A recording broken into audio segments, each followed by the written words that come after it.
Hello students, welcome to आव्या classes. प्यारे बच्चों, आव्या क्लासेस में आपका बहुत बहुत स्वागत है। और हम लोग NCERT line by line explanation जो देख रहे हैं उसमें हम लोग आज देखने वाले हैं section 3.4 instantaneous velocity and speed. So पिछले वीडियो में हम लोगों ने देखा था एवरेज वेलोसिटी के कंसेप्ट को। एवरेज वेलोसिटी किसी टाइम इंटरवल पे बताता है कि कोई ऑब्जेक्ट कितना फास्ट या कितना स्लो मूव कर रहा है, किस वेलोसिटी से किस स्पीड से मूव कर रहा है। लेकिन मैं यदि किसी पर्टिकुलर टाइम इंस्टेंट में बोलूँ या डिफरेंट टाइम इंस्टेंट पर उस टाइम इंटरवल में बोलूँ तो वो आपको एवरेज वेलोसिटी नहीं दिखा पाएगा। वो आपको कौन बताएगा? वो बताएगा इंस्टेंटेनियस वेलोसिटी और velocity at any time instant. समझे या नहीं समझे? ओके, मैं फिर से फिगर से बताता हूँ आपको। देखो, ये आपको यदि पोजीशन वेक्टर किसी ऑब्जेक्ट का लो जो कि मूव कर रहा हो, ठीक है, टाइम t1 और टाइम t2 के बीच में, तो आपको यदि मैं एवरेज वेलोसिटी बोलूं तो आप कैसे निकालते थे? आप क्या करते थे? इन दोनों पॉइंट के बीच में लाइन ड्रॉ करते थे p1 p2 और वही स्लोप होता था। ठीक है, यदि ये एंगल थीटा हो, ठीक है, तो tan थीटा होता था एवरेज वेलोसिटी। हम लोगों ने देख रखा है। लेकिन यदि मैं बोलूँ कि इस टाइम इंस्टेंट पे क्या वेलोसिटी होगा, इस टाइम इंस्टेंट पे क्या वेलोसिटी होगा, इस टाइम इंस्टेंट पे क्या वेलोसिटी होगा, वो ये एवरेज वेलोसिटी के कंसेप्ट से नहीं मालूम चलेगा। उसके लिए ही हम पढ़ रहे हैं instantaneous velocity and speed. So यही लिखी गई ये बात है। The average velocity tells us how fast an object has been moving over a given interval of time, over a time given time interval, but it does not tell us how fast it moves at different instant of time, या किसी particular time instant पर के बारे में नहीं बताता है। तो उसके लिए क्या हम लोग यूज़ करते हैं? इंस्टेंटेनियस वेलोसिटी और simply velocity v at time instant. अब कैसे ये इंस्टेंटेनियस वेलोसिटी को आप निकालोगे या कैसे करोगे? तो आप ऐसे फिर से पोजीशन वेक्टर को मैं ड्रॉ करूं। यहाँ पर ये पोजीशन वेक्टर है, मीन्स कि एक्स एक्सिस पर आप पोजीशन दिखा रहे हो और वाई एक्सिस पर टाइम t निकाल रहे हो। यदि आपको इस पर्टिकुलर टाइम इंस्टेंट पे निकालना होगा, ठीक है, तो आपने पहली बार में लिया था ये पूरा टाइम गैप t1 और t2 के बीच में लिया, तो आपने निकाल दिया एवरेज। क्लियर है? लेकिन आप इस टाइम जो इंटरवल है ना, इसको कमाते जाओ। अगली बार टाइम इंटरवल ये ले लो, उसके बाद टाइम इंटरवल कम करते जाओ, और जब एकदम टाइम इंटरवल कम करके इस पॉइंट पे पहुंच जाओगे ना, उस समय जो वेलोसिटी होगी वही होगी इंस्टेंटेनियस वेलोसिटी। तो यही कहा गया है कि ये जो टाइम गैप है, ये जो डेल्टा t है टाइम गैप, उस टाइम गैप को घटाते घटाते आपको जीरो तक लाना है। लाइक ये जो टाइम इंटरवल है ना, ये टाइम इंटरवल, इसको घटाते घटाते आपको जीरो तक लाना है।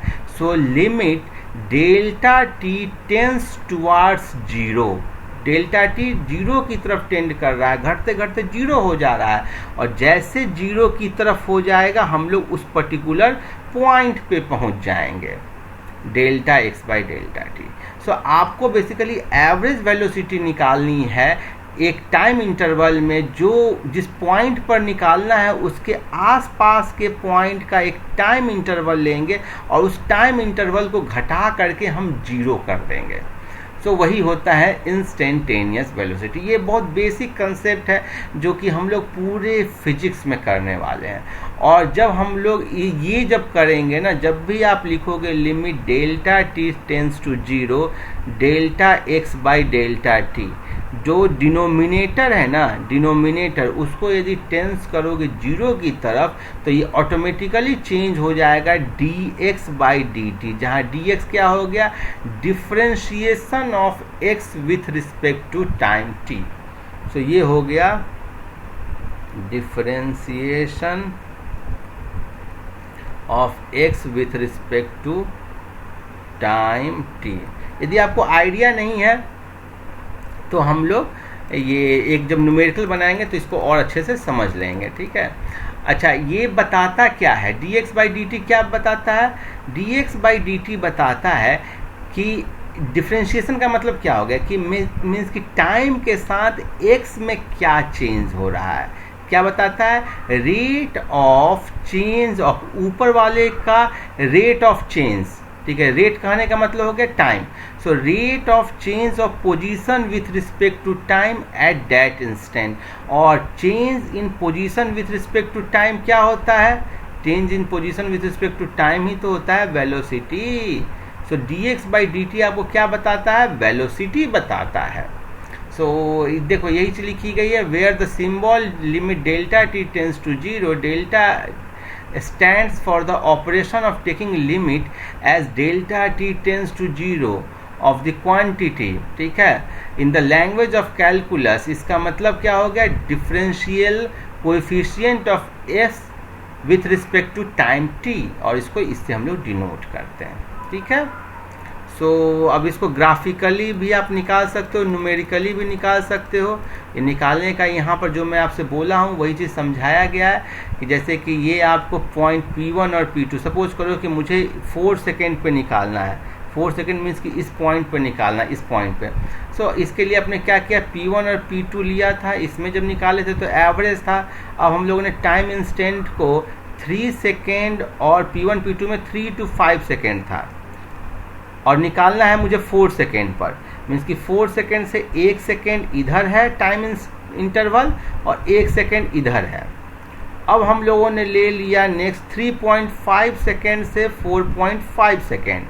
मीन्स कि 4 सेकेंड से 0.5 सेकेंड इधर ले लिया लेफ्ट साइड और 0.5 सेकेंड ले लिया राइट साइड, और तब फिर निकाला स्लोप। फिर हम लोगों ने और छोटा किया, मीन्स कि 4 सेकेंड से 0.25 सेकेंड इधर ले लिया, 0.25 सेकेंड राइट साइड में लिया। सो ऐसे करते करते जो गैप था ना उसको अब छोटा करते गए, छोटा करते गए, और जितना छोटा करते करते जब गैप 0 की तरफ चला जाएगा तो वही हो जाएगा टेंस टू 0। क्लियर है?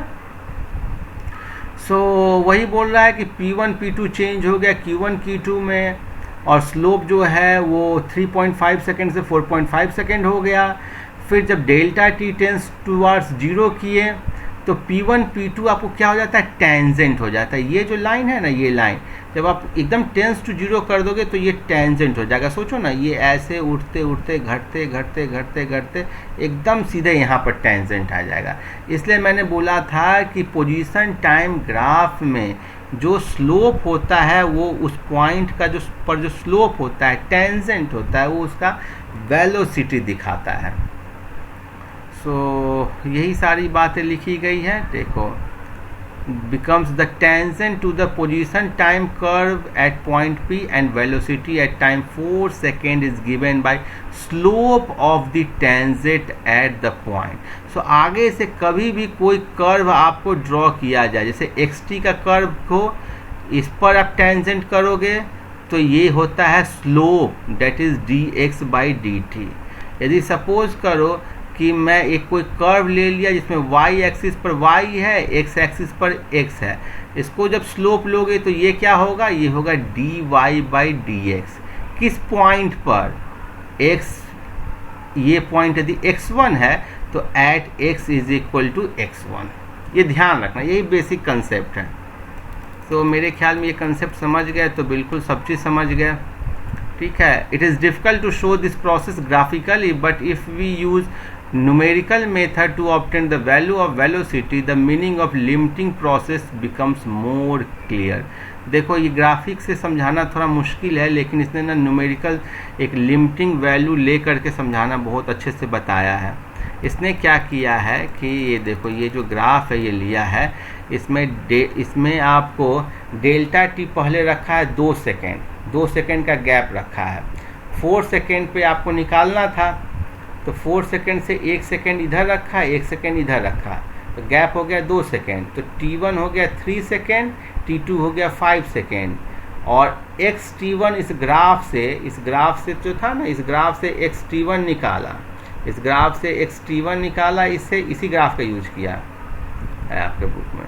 सो XT1 निकाला, फिर XT2 निकाला, डेल्टा x इससे निकाला, और delta x by delta t निकाला। तो ये आपको 2 सेकेंड के टाइम इंटरवल में निकल के आया वेलोसिटी 3.92, ये आपको एवरेज वेलोसिटी है। फिर 1 सेकेंड का टाइम इंटरवल लिया, सेम प्रोसेस किया 3.5 सेकेंड से 4.5 सेकेंड के बीच में, तो आया ए 3.86। देखो रिफाइन होते जा रहा है वैल्यू। फिर 0.5 सेकेंड का गैप लिया, मीन्स कि 0.25 इधर और 4 सेकेंड के, और 0.25 इधर, तो आपको और रिफाइन होकर के आया 3.845। जो एक्चुअल वैल्यू 4 सेकेंड पर होना चाहिए उसके पास आ रहा है, और इसी को बोलते हैं हम लोग डेल्टा टी टेंस टू 0 या limiting value at time t is equal to t1, जिस पॉइंट पर निकालना है। फिर 0.1 सेकेंड लिया डेल्टा टी, तो आया और देखो 3.8402, और 0.01 ले लिया तो एकदम परफेक्ट आ गया वहाँ पर। ये देख रहे हो कितना कम डेल्टा टी हो गया, ये हो गया 3.84। ठीक है, सो मेरे ख्याल में आप समझ गए होंगे। ठीक है, और यही सारी बातें कही गई है। अब देखो velocity time graph corresponding to motion shown in the figure 3.3। देखो ये बहुत इंपॉर्टेंट है। फिगर 3.3 से मोशन जो है ना, ये देखो ये मोशन जो ये दिया गया है, इसका वेलोसिटी टाइम ग्राफ है। सो वेलोसिटी टाइम ग्राफ आप देख करके बता सकते हो यहाँ से यहाँ तक में वेलोसिटी क्या हो रहा है। देखो यहाँ पर स्लोप देख रहे हो, यहाँ पर स्लोप क्या हो रहा है, इंक्रीज हो रहा है। स्लोप क्या हो रहा है, इंक्रीज हो रहा है। सो इस पोर्शन में वेलोसिटी क्या होगा, आपको बढ़ रहा है। उसके बाद वेलोसिटी क्या हो गया है, कांस्टेंट। क्यों? क्योंकि स्लोप कांस्टेंट। आपको स्लोप के टर्म में सोचना है, टेंजेंट के टर्म में सोचना है। तो यहाँ पर यदि कर्व ऐसे है तो देख रहे हो स्लोप आपको बढ़ रहा है, बढ़ रहा है, एंगल थीटा बढ़ रहा है, थीटा बढ़ रहा है तो टेन थीटा बढ़ रहा है। देख रहे हो थीटा बढ़ रहा है ना, तो टेन थीटा बढ़ रहा है, टेन थीटा बढ़ रहा है तो वेलोसिटी बढ़ रहा है। सो इसमें पहले क्या होगा, वेलोसिटी बढ़ रहा है, फिर वेलोसिटी कांस्टेंट है, फिर यहाँ पर देखो कि स्लोप क्या हो रहा है, घट रहा है। ठीक है, और जैसे पोजीशन टाइम ग्राफ में लाइन आपको टाइम के पैरेलल हो जाएगा, टाइम एक्सिस कैसे है, पैरेलल हो गया, तो इसका मतलब क्या है कि वेलोसिटी जो पोजीशन चेंज नहीं हो रहा है, मीन्स की वेलोसिटी 0 हो गया। तो यहाँ पर वेलोसिटी बढ़ रहा है, फिर कांस्टेंट हो रहा है, फिर वेलोसिटी डिक्रीज होकर के 0 पर हो गया है। तो देखो यही होगा आपको। देखो यहाँ पर वेलोसिटी को क्या रखा है, वेलोसिटी बढ़ रहा है। ठीक है, और उसके बाद फिर वेलोसिटी कांस्टेंट हो गया, फिर वेलोसिटी डिक्रीज होकर के 0 हो गया। कोई दिक्कत नहीं होना चाहिए आपको। The graphical method for determination of instantaneous velocity is not always the convenient method। ठीक है, लेकिन हम लोग कैलकुलस का यूज़ करते हैं ना, तो कैलकुलस से बहुत आसानी से निकल जाता है। सो एक एग्जांपल से कैलकुलस का यूज़ कैसे करते हैं उसको हम लोग समझते हैं। ठीक है, the position of an object moving along x axis is given by x is equal to a plus bt square, where a is this much, b is this much, and it is measured in seconds। ठीक है, so t किसमें है, seconds में। what is the its velocity at t is equal to 0 second, t is equal to 2 second, and average velocity between 2 seconds and 4 seconds। तो बहुत आसान है। पहले पूछ रहा है velocity at time t is equal to 0, so x is equal to a plus b t square. आपको यदि मालूम नहीं है तो मैं बता देता हूँ कि x to the power n का differentiation with respect to x होता है n इंटू x का पावर 1 से घटा देना है। So n into x to the power n minus 1। So इसको जब डिफ्रेंशिएट करोगे, ठीक है, तो इसमें और कांस्टेंट यदि लोगे, n का वैल्यू यदि 0 लोगे तो कांस्टेंट नंबर हो गया भाई। किसी चीज़ का पावर का वैल्यू 1 होता है। सो ax को लिख सकते हो ax टू द पावर 0। सो जब n का वैल्यू 0 लोगे तो इसका डिफ्रेंशिएशन क्या हो जाएगा, 0। सो इसका मतलब कांस्टेंट का डिफ्रेंशिएशन क्या होता है, 0 होता है। आप ऐसे समझो कांस्टेंट का डिफ्रेंशिएशन 0, x का डिफ्रेंशिएशन 1, ठीक है, फिर एक्स स्क्वायर का डिफ्रेंशिएशन 2x, एक्स क्यू का डिफ्रेंशिएशन 3x। सब इसको डिफ्रेंशिएट करोगे तो कितना हो जाएगा, dx बाई dt हो जाएगा कांस्टेंट। ये होगा d by dt a plus b t square. So constant है तो इसका डिफ्रेंशिएशन 0 हो गया, plus b into t square का डिफ्रेंशिएशन हुआ 2t। सो 2bt, b का वैल्यू है 2.5, तो 2.5 इंटू 2 5, सो ये हो गया 5t। So dx by dt हो गया 5t के इक्वल। अब क्या है, t इज इक्वल टू 0 पर देखो तो t का वैल्यू 0 रखोगे तो वेलोसिटी 0 होगा। t इज इक्वल टू 2 रखोगे तो 5 इंटू 2 हो जाएगा 10 मीटर पर सेकेंड। तो ये तो निकल गया। अब आपको निकालना है t is equal to 2 second से t is equal to 4 second के बीच में डिस्प्ले में एवरेज वेलोसिटी। सो टाइम है 2 to 4 सेकेंड। सो आप निकालोगे डिस्प्लेसमेंट कितना हुआ इस टाइम में। इसके लिए position vector, position at time 4 second minus position at time 2 second, यही हो जाएगा फिर डिस्प्लेसमेंट। ठीक है, सो t का वैल्यू जब 4 सेकेंड रखोगे इसमें तो कितना हो जाएगा, a प्लस 16b। ये पोजीशन हो गया, इसको आप x2 भी बोल दो या बोल दो x एट 4 सेकेंड पे। उसी तरीके से x एट 2 सेकेंड पे कितना हो जाएगा, a प्लस 4b।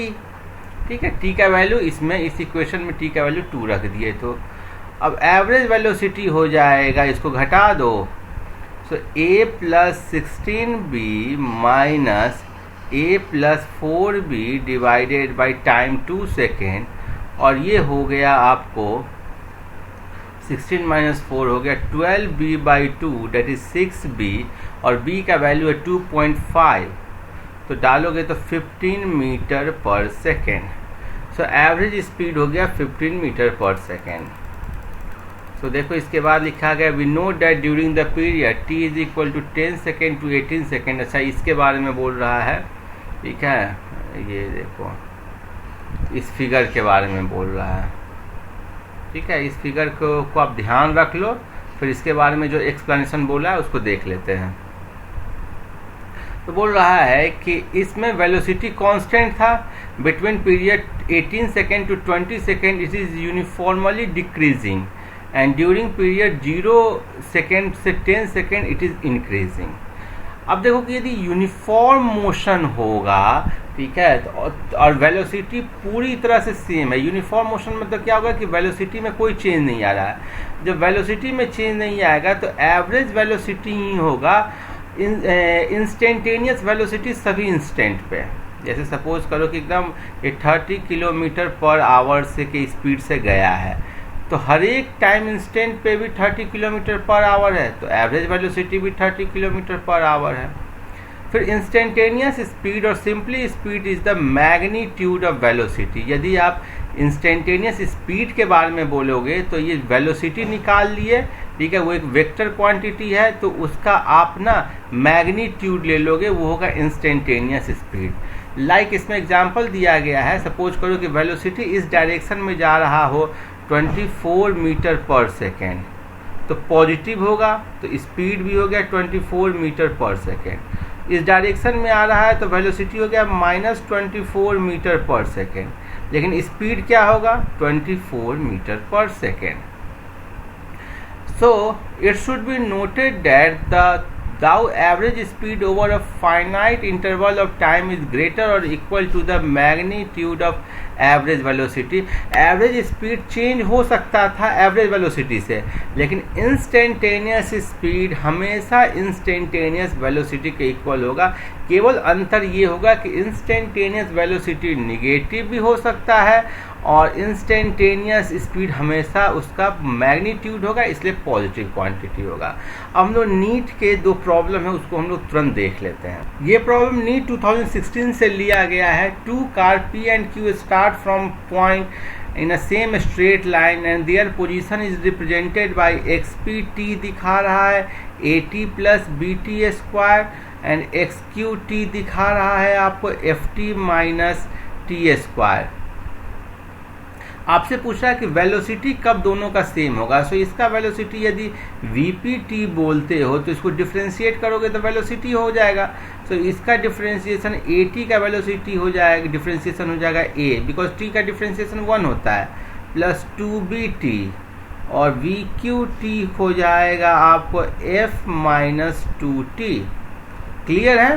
सो इन दोनों को इक्वल कब होगा, इसके लिए इन दोनों को इक्वल कर दोगे और यहाँ से आ जाएगा A plus 2bt is equal to f minus 2t, और ये 2t कॉमन ले लोगे, b plus 1 is equal to f minus a, और यहाँ से t हो गया f minus a divided by 2b plus 1। So answer D correct होगा। क्लियर है? आगे बढ़ते हैं। नेक्स्ट बहुत अच्छा है। The displacement time graph of a moving particle को ऐसे दिया गया है।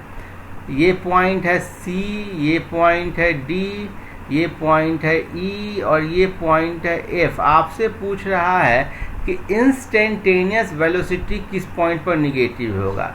हर एक पॉइंट पर इंस्टेंटेनियस वेलोसिटी निकालने के लिए वहाँ पर स्लोप ड्रॉ करोगे। सो यहाँ पर ऐसा हो जाएगा स्लोप टेंजेंट, थीटा कितना हुआ, ये लेस देन 90 डिग्री है। देखो एंगल यदि थीटा यदि 0 और 90 के बीच में रहता है, इनफैक्ट इसको भी इंक्लूड कर लो, तो ये क्या होता है, पॉजिटिव। सो तब क्या पॉजिटिव होता है, tan थीटा आपको पॉजिटिव होता है। tan थीटा आपको वेलोसिटी दिखाता है, मीन्स कि velocity is positive if theta is between 0 to 90 degree. D पर देखो, यहाँ पर स्लोप क्या है, एकदम बिल्कुल एंगल थीटा कितना हो गया, 0 डिग्री।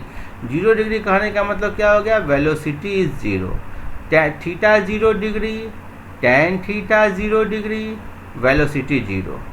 यहाँ पर F पर ऐसे ही वेलोसिटी, ये थीटा होगा 90 डिग्री से कम है, सो थीटा आपको tan थीटा पॉजिटिव और वेलोसिटी पॉजिटिव। यहाँ पर देखोगे ना, तो ये जो थीटा हो गया, ये एंगल कितना हो गया, ये हो गया, ये फोर्थ क्वाड्रेंट में गया। फोर्थ क्वाड्रेंट में आपको मालूम होना चाहिए कि tan थीटा फर्स्ट क्वाड्रेंट में और थर्ड क्वाड्रेंट में पॉजिटिव होता है। जब भी tan थीटा आपको सेकेंड या फिर फोर्थ क्वाड्रेंट में हो, ये निगेटिव होगा, ये निगेटिव होगा। सो यहाँ पर ये लाइन ऐसे है, इसका मतलब ये क्या होगा, निगेटिव, मीन्स कि tan थीटा इज निगेटिव और वेलोसिटी निगेटिव। तो आंसर क्या होगा, ई होगा। आपको समझाने के लिए इतना मैं ड्रॉ किया, अदरवाइज ये तो 1 सेकेंड का सवाल था। तो मेरे ख्याल में ये वीडियो आप समझ गए होंगे। अब अगले वीडियो में हम लोग एक्सेलरेशन के कंसेप्ट को समझेंगे। Keep watching, happy learning, thank you.